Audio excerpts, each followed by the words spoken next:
I hope I'm thankful that I've been given this opportunity to come and speak to you this morning, but I feel the real need of the Lord's help this morning. I need your prayers, and my prayer is that the Lord, in spite of my inabilities, will bless each one of you as He can and knows, bless each one of you with things that each one of you stand individually in need of. I know most people here, but I don't know what you stand in need of, but the Lord does, and He has the ability to use His word to bless each one of you individually, and that's my prayer if He would do so. This afternoon is after lunch later this afternoon is our annual communion service, and that's on my mind, and I realize I've been thinking about it lately, and I hadn't spoken on it in a number of years. I think last time I really spoke on it was 10 years ago in this pulpit, and so that's been on my mind, and it made me think of it more this last week as I travel and go about the radio, listening to the radio. It used to irritate me when I was riding with that irritate's not a good word, but it used to bother me when I would ride with my dad when my mother got sick, and I would ride with my dad and help drive for him. Well, I was a teenager then, or 18, 19, 20 years old, and of course my taste in radio music was different than his taste, and when I would drive for him, well, he would always go and turn to these radio preachers, which I just couldn't hardly stand, but he'd listen to them and argue with them, of course, on the radio. He would argue with them, and I going, why don't we go to listen to some music we don't have to argue with? I have learned, though, that I have become my dad, and as I drive, I find myself listening to those same preachers now and arguing with them on the radio and thinking you were doing real good till you got up to that last point and you blew it. So that's on my mind. I heard a discussion this last week about all the movies that come out from time to time, and we've got a couple out now about the young Messiah and the movie called Risen, and we've discussed those briefly. And on one of our Wednesday night discussions, I discussed with you some of the things that were in those and the flaws about them and my general feeling about them. And I have some appreciation for the people who want to help educate people about Christ. I have some appreciation to that. Of course, generally they take an Arminian approach, and it ends up you helping teach you what you need to do to get yourself saved. And as we know, the Lord took care of that a long time ago, before the foundation of the world.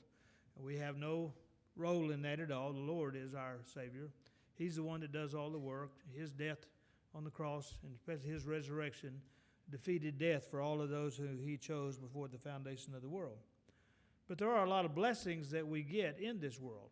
We get a lot of salvation in this world. We're talking about salvation from the problems and cares of this world that we receive. And the Bible, in fact, many times, most of the time I would say probably, uses the word saved and salvation. It's not talking about your eternal salvation. Again, that was established, but it's talking about our salvation and the blessings that we get from serving Him and following Him and doing the best that we can to do works of righteousness. We should try to persevere, even though I fail at it miserably, and most of us I feel do. And we've got examples in the Bible of some great men who did not persevere in works of righteousness, but yet we know they were all children of God, and we all get blessings from that when we do try to. The one thing that I heard that got me thinking this week was they were discussing some of the movies that have been out recently and some of the old ones. And they were talking about generally they approve of those because those help people to remember the Lord. They provide a way, lest we forget, they help us remember, everybody who goes to movies, it's a way of helping them remember what the Lord did for them. The thing I want to talk to you about this morning is we have a way to remember what the Lord did for us. He's provided that to us regardless of whether there's any movies or not, and the accuracy or inaccuracy of which they portray what the biblical events. We have a way to remember what the Lord has done for us. And it was given to us by the Lord. He gives us specifically, and I want to go to the one in the book of Corinthians, start with that. I want to talk to you today about our communion service, the bread and wine service, the communion service, and then also I'll probably focus a little bit more time on the feet washing service, since it's pretty unique. Among the churches that observe communion service, Nearly all of them we know of have communion service in which they serve the bread and the wine. Very, very few have feet washing service. We'll talk a little bit more about that, but you know, even in this town today, the people that have communion service, you can count the number that have foot washing service on one hand, and you can use my hand. It's pretty thin, so I want to focus a little bit on that in a minute and the foundation for that. But let's start off with 1 Corinthians chapter 11, beginning in it's about 18 through about 30. I'll just kind of summarize this, though. But this is where the Apostle Paul summarizes the Lord's Supper, the communion service that we'll observe this afternoon. And he said, first of all, when you come together as a church. This is when we observe this, is in a church capacity, even though I know there's been communion services outside and there's been feet washing even among Old Baptists when you go out and visit someone who's sick. We do it in a capacity as a church. Apostle Paul gives us a good lesson here, and I'll leave it up to you to read the majority of that. He gives a good lesson about people that participate in this service. Do it in remembrance of him, but you also do it in a capacity of that you're worthy to participate in it. Now, none of us are worthy, we know, for our eternal salvation, but we don't participate in unworthily. We have a duty to make sure that those that participate are worthy to participate, and each of us individually then has a duty to make sure that we individually don't participate in it if we do so unworthily.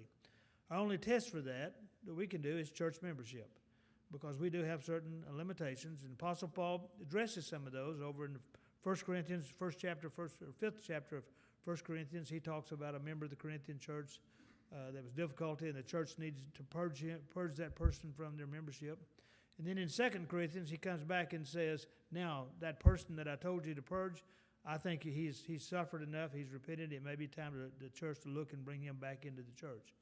So there's a worthiness test there, and the Apostle Paul addresses that, and that's what we have to look to that he covers here. But more particularly, what I wanted to say was this: when he says, when they come together here, I'll skip to verse 23, that the Lord, the same night in which he was betrayed, took bread, and when he had given thanks, he brake it and said, take, eat, this is my body.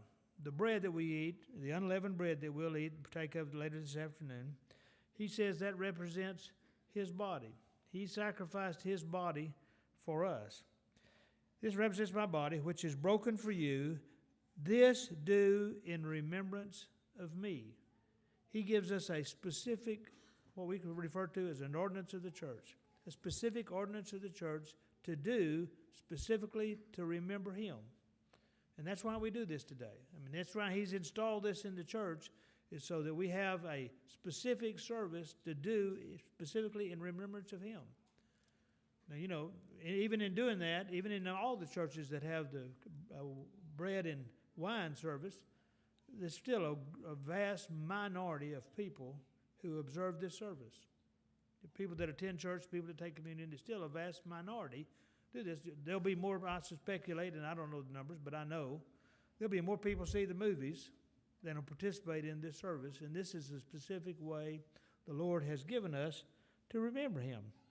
Verse 25, after the same manner also he took the cup when he had supped, saying, this cup is the New Testament in my blood. This is the wine service. This cup is the New Testament in my blood. This do ye as oft as ye drink it in remembrance of me. He has given us a way to remember very specifically. There's really not much interpretation, difference of interpretation on how this is to work, other than who's to participate. Other than that, but the bread and the wine is observed very broadly and very widely. And I won't spend as much time on it because I want to get on to the feet washing service, but he gives us a very specific way we are to remember him. And we should do that, and we should do it on some sort of regular basis. We do ours, of course, twice a year, in April and again late in the fall. We participate here. But he has given us this specific way. This is the way we ought to. Now, there's other ways to do it. You ought to read your Bible. You ought to come to church. There's all sorts of other things. But he's given us this very specific way that we do it, and we do it for the purpose, do this in remembrance of me. In fact, I believe we've got that. That's carved on the front of our communion table, as they call it down here. So that's the first thing that we tell. Of course, again, as many people as even will observe this communion, it'll still be a minority, and I think even a vast minority of those people who will go see the movies that are done specifically so that we'll remember him. But he's given us this specific service as a way of remembering him. All four Gospels cover this service. Verse 3 Gospels cover it specifically. Matthew in chapter 26, Mark in 14, I believe in Luke in chapter 22, talks about this service in which he specifically goes and sits, and we'll talk a little bit about that in this afternoon as we go through that service. But the bread and wine service are covered, and everybody participates in those. I don't know of a church that does not have some sort of communion service. So y'all are familiar with that, but I wanted to point out that this is the service we are to do in remembrance of him.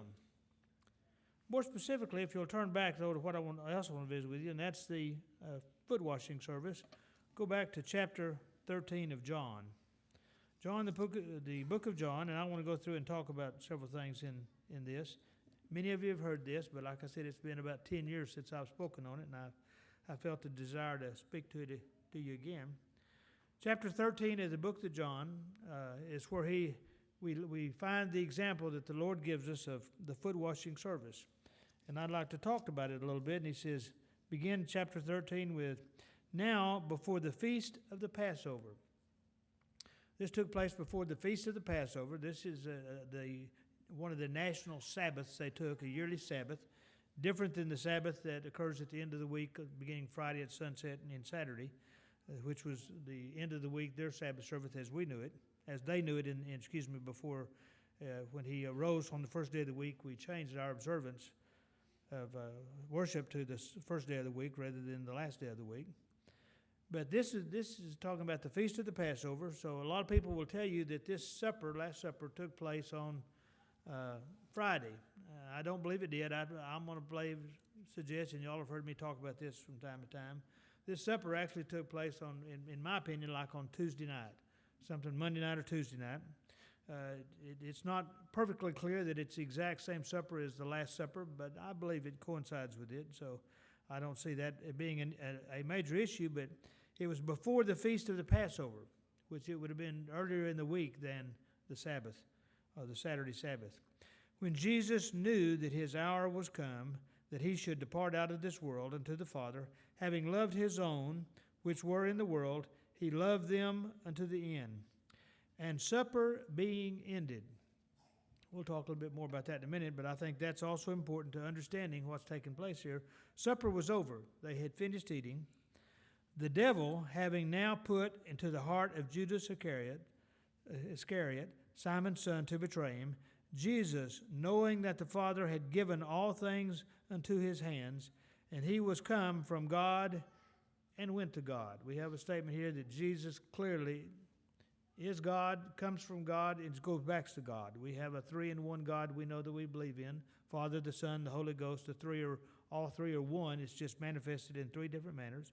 We have Jesus, the Son of God, being manifested here, playing in the role of a man, but he is expressing very clearly he is part of the Godhead. He's come from God, and he's going back to God.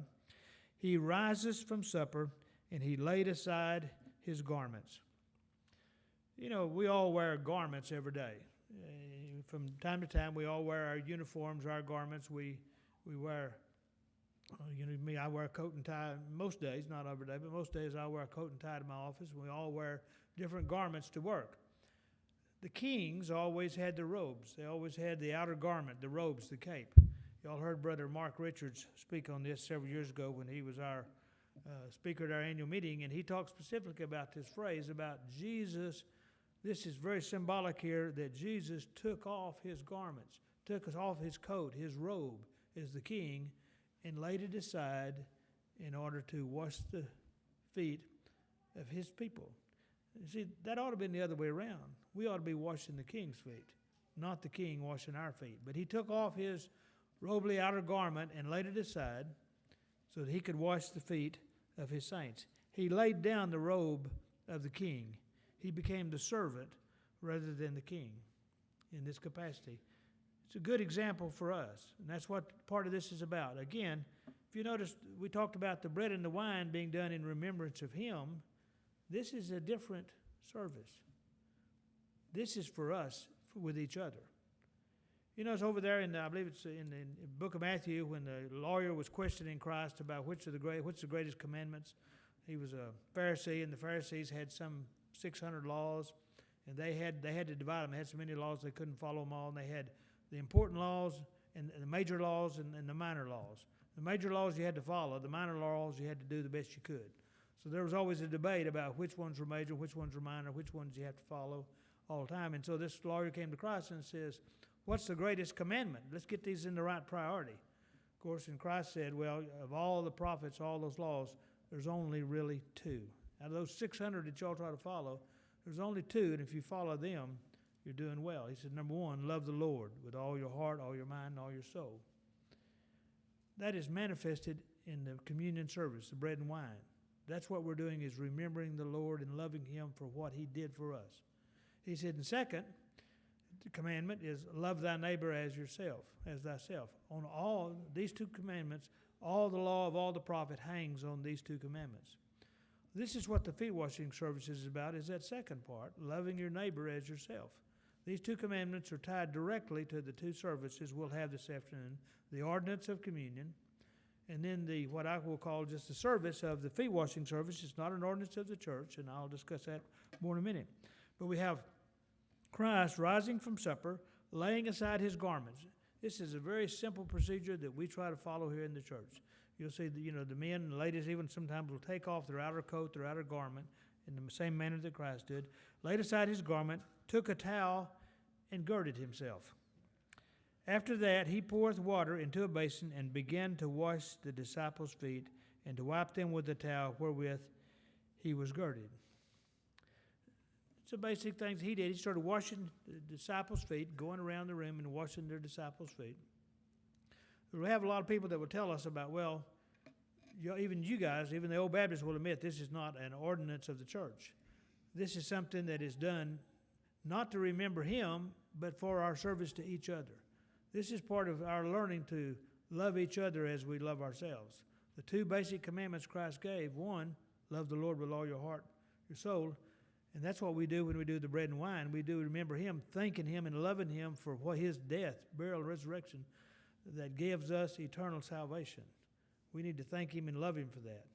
But He also gave us a second commandment. You need to love thy neighbor as yourself. And this service, foot washing service, goes to that point. We'll have people tell us, though, but even you old Baptists will admit that's not a church ordinance. And really, wasn't that just a custom, a tradition that they did among the Jews? And there's some examples in the Bible that talk about washing of feet. Excuse me. If you'll go back with me to Genesis, the book of Genesis, those that have your Bible, Genesis chapter 18, verse 4, we have Abraham is entertaining his angels that came to Abraham. Didn't recognize them initially, but 3 angels came to him, one of them whom I believe was the Christ at the time, and then 2 other angels. But when they visit Abraham, verse 4, Abraham talks to them as they come to his house, and he says, let a little water, I pray you, be fetched, and wash your feet, and rest yourselves under the tree. It's true, back in those days when people traveled, they traveled in sandals, whatever, and traveled dirty roads, and their feet got dirty, and it was really quite common practice for them to wash their feet when they arrived at someone's house, just washing off the dust of the road. If you turn over to chapter 19 of Genesis, we have the Lot in the city of Sodom. 2 angels came and visited Lot. Beginning of first verse of 19, and there came 2 angels in Sodom at evening, and Lot sat at the gate of Sodom. And Lot, seeing them, rose up to meet them, and he bowed himself with his face toward the ground. And he said, behold now, my lords, turn in, I pray you, into your servant's house, and tarry all night, and wash your feet. And ye shall rise up early and go about your way. Lot also gives the opportunity for these angels visiting him to wash their feet, wash the dust off their feet. If you go here further in Genesis in chapter 43, we have the story about Joseph asking his family to come down, and he asked his brothers who didn't know him, didn't recognize him. They had sold him into slavery as a youth. And he asked them to come back and bring Benjamin, and they do. They come back and bring Benjamin back to Egypt to see Joseph. And they came to the ruler of the house, ruler of Joseph's house, the steward, and Joseph had them bring him to his house. In verse 24, and the man, Joseph's housekeeper, brought the men, which was Joseph's brothers to them, into Joseph's house, and they gave them water, and they washed their feet, and he gave their asses provender. He fed their stock, and he gave them water to wash their feet. They'll point out those examples of the foot washing service that was really a Jewish custom. I want to examine that. Number one, if you notice, in each one of those cases, those men washed their own feet. It was just a matter of washing off their feet for cleansing purposes, get the dirt off your feet. Number two, it was done by the men themselves. In some cases, it might have been done by the servants. In no case will you find where the king washed the feet of those who are supposed to be serving him, where the king washed the peasants' feet. And I think that's what you're going to see here, and I'll cover a couple other things here. It was just to generally clean their own feet. They washed them upon arrival. When they got there, they would wash them as soon as they arrived. It's like no different than your mother telling you before you eat, go wash your hands before you eat. And we know that the Jewish people, especially the priests, washed their hands a lot before they ate. Book of Mark tells us that the Jewish priests didn't eat unless they washed their hands a lot. But we see this, and he said, when he began to wash their feet and wipe them with the towel wherewith he was girded, and then he comes to Peter. He tells Peter this.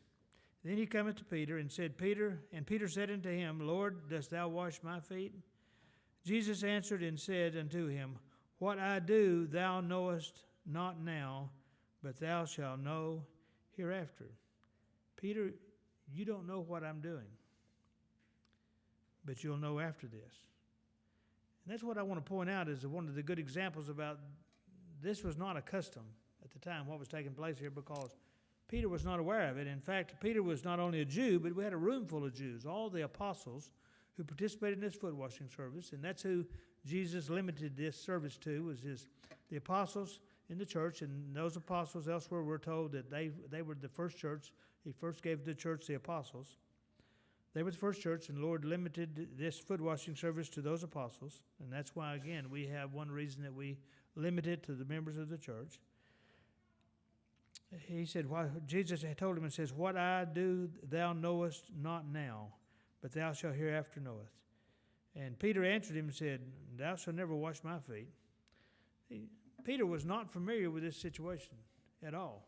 And Peter was not only a Jew, he was a devout Jew. If you jump over there to Acts chapter 10, we see that Peter had a dream in which the Lord dropped a sheet down full of unclean animals. Back in the Old Testament, between the clean and the unclean, there were animals they couldn't eat.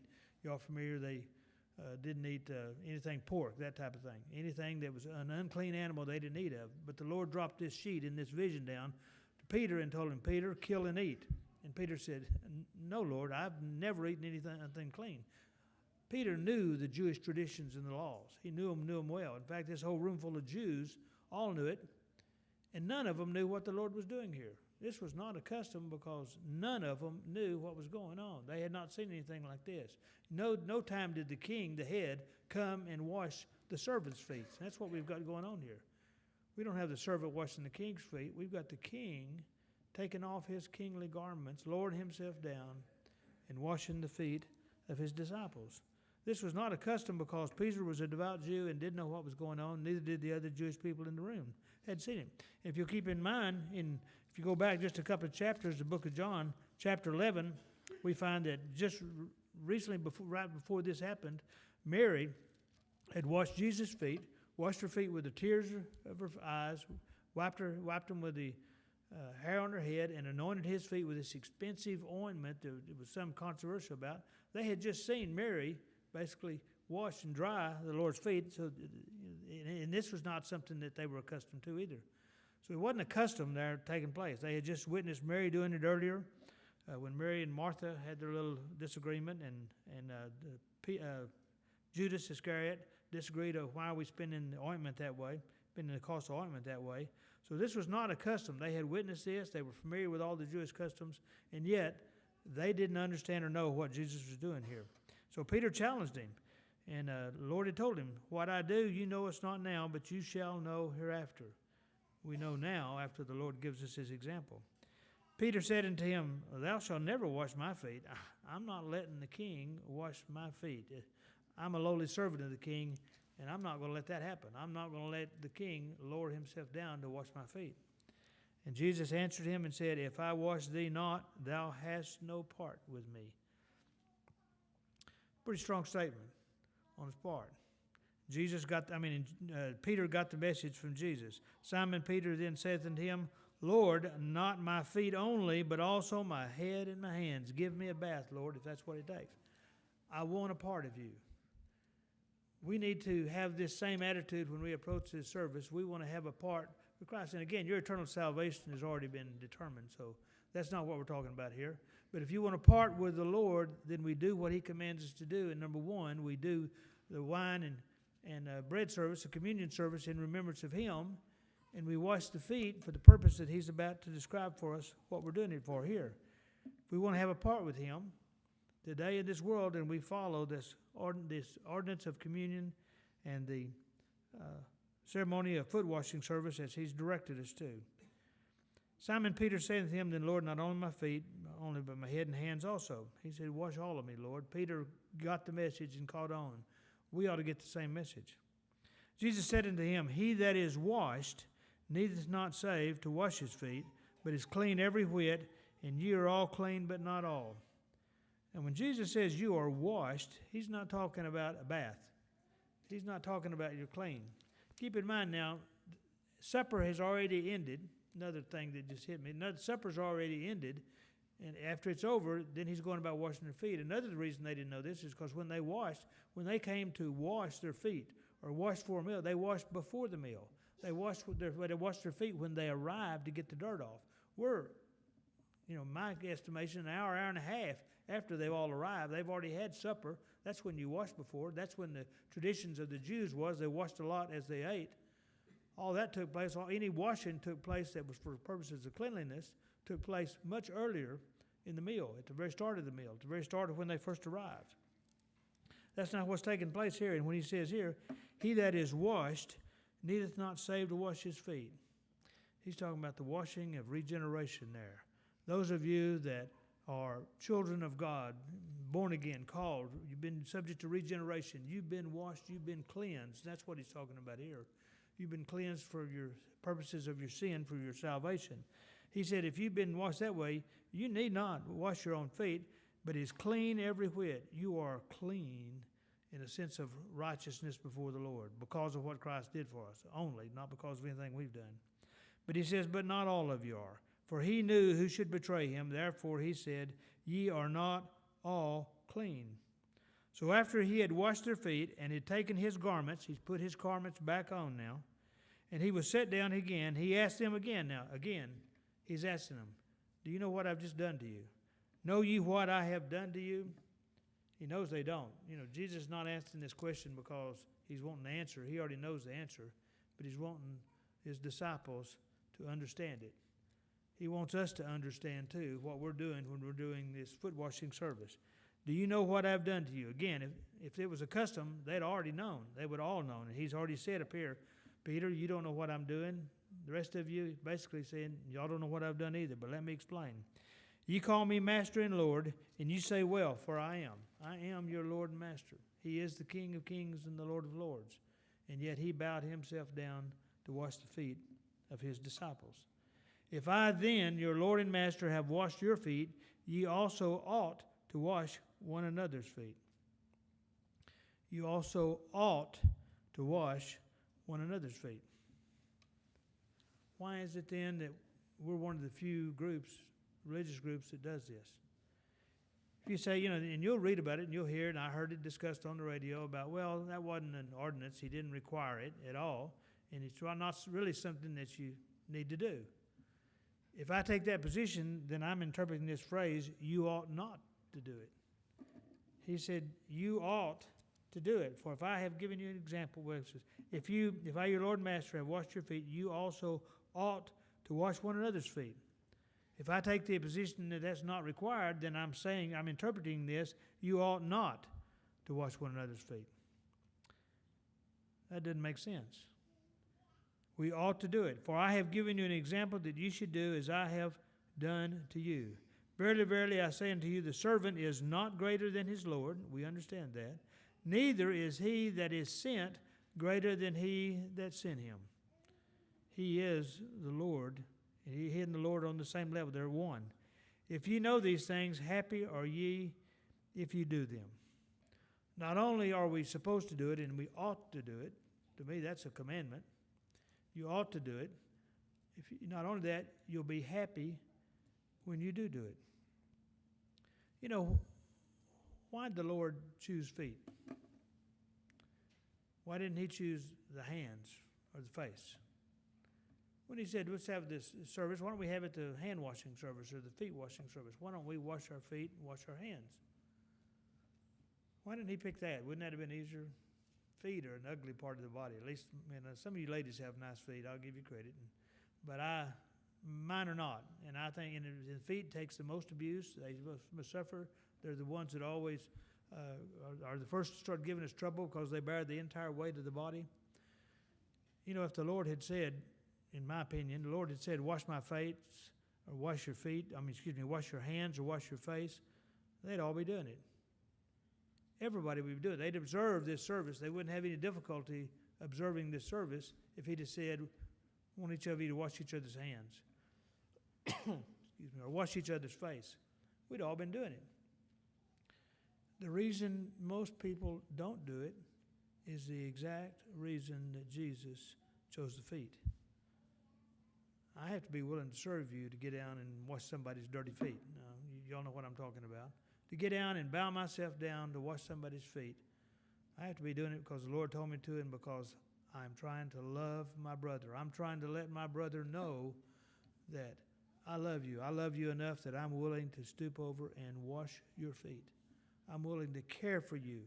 I'm willing to love you as much as I love myself. Because it's not in me. It's not in any of us. Most of the time, I don't want to go wash somebody else's feet. I don't want to go wash them at all, but I could certainly wash their hands or their face or something else better. The very reason Jesus chose feet, I believe, is because that's the reason that most people don't do it. It's pride and it's humility. And we know the New Testament is full of how we ought to be humble, New Testament and Old Testament. If my people which are called by my name shall humble themselves and pray. It's the humility and pride that's built into each one of us. That's the reason the Lord gave us his foot washing services, to address our problems with pride and humility in this world. We all have a lot of pride. If you're different from me than if you don't. Most of us have a lot of pride, and sometimes we can't do the things that we ought to do to take the humble approach to life. We ought to humble ourselves and serve other people. Our first thought ought to be to serving other people. And that's what this ceremony here, this foot washing service, is all about.